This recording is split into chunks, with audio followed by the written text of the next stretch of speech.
Hello, yeah. Thanks for watching. Thanks for tuning in. I was saying that I was going to start doing a few videos around general stuff that's happening in the news and also about philosophical topics. And I thought this would be a good one to start with, actually, just to come up in the week. Yeah, I'm wearing glasses, by the way. Yeah, I don't normally wear contact lenses, but I'm in the glasses this morning. I was going to go for an 8 or 9 mile walk this morning, a couple of hours, but I think you'll forgive me for not bothering. It's been absolutely. There's bad weather and there's bad weather. You know what I mean? It's pretty rough out there. We've had a bit of a storm. Just got out the front door this morning. All the green bins. They're all kind of they're all on the street. They're all collapsed due to whatever it was last night. So yes, the subject of this morning is this story that's broken in the week around the Charity Commission and the infamous Captain Tom Moore Foundation. Hence the title, Ground Control of Captain Tom, a nice little play on the David Bowie song. What I found just from talking to people in the week about this, and I did mutter this at the time, and I was talking to a good mate of mine about it the other night, is how many people are coming out of the woodwork now and saying that they had severe doubts about it at the time. And you're reminded a little bit of that old joke about people who said they were against apartheid in South Africa. And there was an old joke about, look, I just wish everybody who said they were against apartheid in South Africa had been, because it would have ended decades earlier, But I think it's slightly different with this, because I think with this Captain Tom Moore thing and the number of people who had skepticism about it, I think it's real. And I think that there were genuinely a lot of people who quietly thought something to themselves and didn't say it out loud. Namely that I very rarely agree with James O'Brien about anything. But James O'Brien did say the other day, who else here had the feeling that this story was too good to be true? And I did think that exactly that, really. That's basically it. Because if you looked at that story of Captain Tom, you've got three components to it. You've got one, the fact that he was getting on for 100 years old.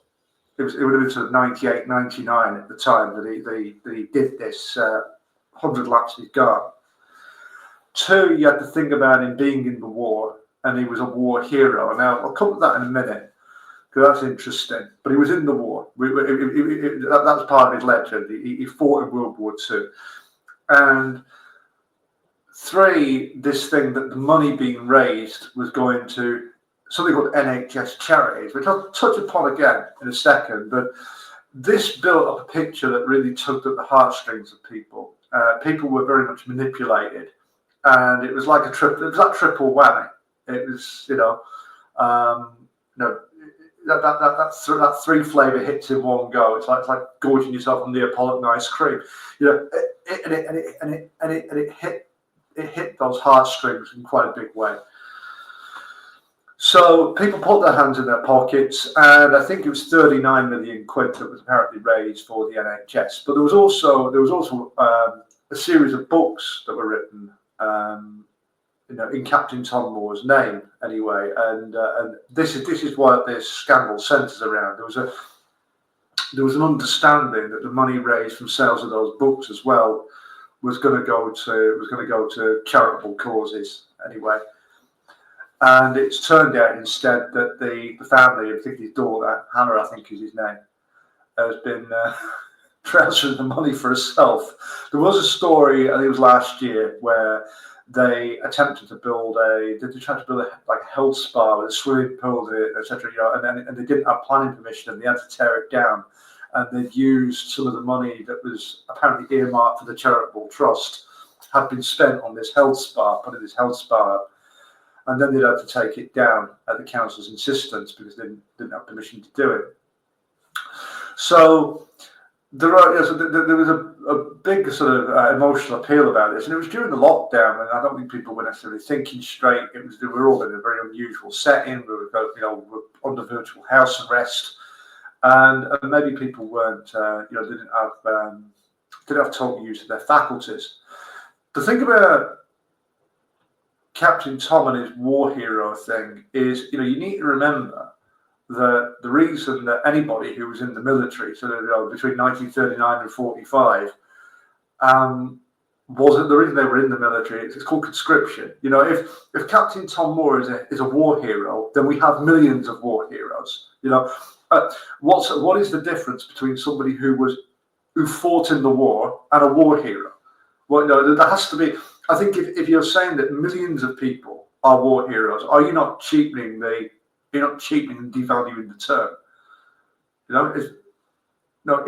Right. Thank you to everybody who did fight in the war, but you know what I'm getting at. You can't call everybody a war hero just because they were there. Then there's this thing about NHS charities, which is, well, it's a bit of an oxymoron. It's like Microsoft Works military intelligence. You're either the NHS or you're a charity. The NHS is it's an arm of the state. It's a government body. It's also one of the most bureaucratic and wasteful behemoths that I've ever seen. And that's not a knock on individual nurses, doctors, whatever. It's an institution. It's not fit for purpose. And you've had episodes like MRSA. You've had stuff like North Staffs. You've had the fact that the NHS is it's become a bottomless pit that people just throw money into. And it's like it seems to handle money worse than the average church does. It's like they're always appealing for cash. They're always cash strapped.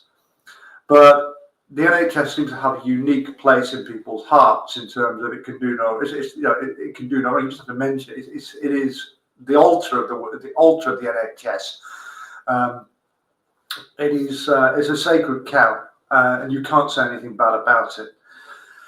And I think that might actually be in the middle of this Lucy Letby business, but we'll look into that another time. The other thing that struck me about this was just looking at the responses to this story. I'm thinking about how kind of simplistic and boneheaded some of those replies have been. There are people saying, "Oh God, isn't the family greedy? Oh God, they've taken his legacy and they've ruined it. They've taken this great man and they've taken his work and they've used it for personal gain." And I'm thinking, well, just slow down a minute here. What we know is that this whole thing was a grift. That we know that they have, I think, pretty deliberately they've set out to gain personally from it. Right? For me, that means that none of this can be taken at face value anymore. Right? You can't take any of the people involved at face value. You cannot trust anything that you're told. I think that we probably need that dying art called invested journalism, which seems to have been replaced with something called ingratiated journalism, which is a completely different thing, which is about staying on side with people or they keep you out the news loop. But we need an investigative journalist to look at this and actually get into the background of these people. Were these their real names? Were they who they said they were? Sorry, right up to Captain Tom himself. Sorry, but who is this guy? Is that his real name? Was he really who he said he was? People impersonate people all the time. People impersonate police officers, or they lie about their history. People have been known to say things like they've got decorated military records, or you get people saying that they've got cancer when they haven't. It's sad, but it's true, and it happens on a bit of a scale actually. And very often people elicit sympathy, favourable treatment, money, and as in this case, out of it. I'm not saying that is what's happened, but it's quite possible. And I think that in the light of knowing what we know, namely that, they're lying over here. Well, why are we taking their word about everything else? I think everything else around this story needs looking at with a fresh pair of eyes, going through with a fine tooth comb. I think, and that really is something that very, very few people ask. There's a few people saying that, but it's interesting. Back to the original point about when this whole thing was happening, I believe the people who say this. I believe the people who say I had doubts too, because I know I didn't. I did mutter it amongst like-minded people who I thought might feel the same way. But I was very, very careful who I said that to, because we have a kind of culture in this country now where you can't say that. Look, let's maybe going forward, maybe if we're going to learn lessons from this, look, allow people to say the unsayable. Allow people to ask questions about things like this in the future. Allow people to say, yeah, can I have some proof this person is who they say they are?